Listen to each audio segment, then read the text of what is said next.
సంబంధించి చాలా రివ్యూలు చేసాం. రూరల్ వాటర్ సప్లై, రోడ్లకు సంబంధించి చాలా రిపోర్ట్స్లో తెలియజేస్తూనే వచ్చాను. ఏ స్థాయిలో నిధులు సరిగ్గా పంపిణీ జరగలేదు, వచ్చినా దాని దుర్వినియోగం జరిగినాయి.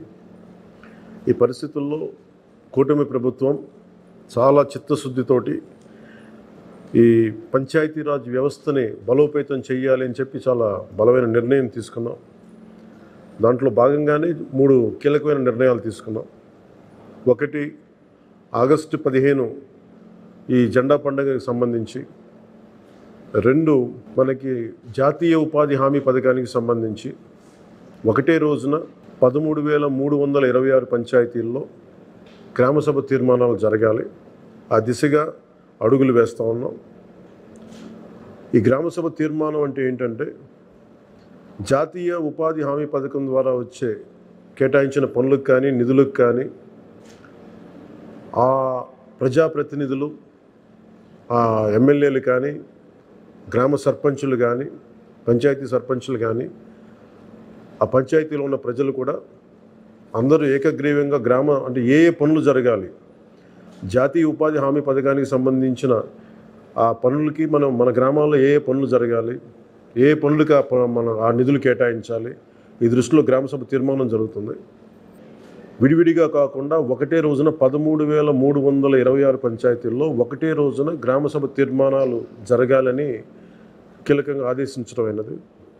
ఆ విధంగా ముందు ఒకటి చేస్తూ ఉన్నాం. రెండవది, జల్ జీవన్ మిషన్. అంటే ప్రతి ఇంటికి కుళాయి అనేది ప్రధానమంత్రి గారి ఆకాంక్ష, ఆశయం. ఏ ప్రభుత్వం కనీసం మానవ హక్కు ఇది. అలాంటి జల్ జీవన్ మిషన్కి సంబంధించి గత 5 సంవత్సరాలుగా ఎక్కడ కూడా సంతృప్తికరంగా గత ప్రభుత్వం చేయలేదు. రాష్ట్రంలో గ్రామీణ తాగునీటి సరఫరా ఇది అసలు ఏ స్థాయిలో ఉంది? ఉదాహరణకి జల్ జీవన్ మిషన్ కింద ఒక దాదాపు 27,000 కోట్లు ఖర్చు చేయాల్సి వస్తే గత ప్రభుత్వం 4,000 కోట్లే ఖర్చు చేస్తుంది. ఆ 4,000 కోట్లు ఖర్చు కూడా పెట్టిన విధానం ఏ స్థాయిలో ఉంది? నిజంగా నీటి సరఫరా అవుతుందా?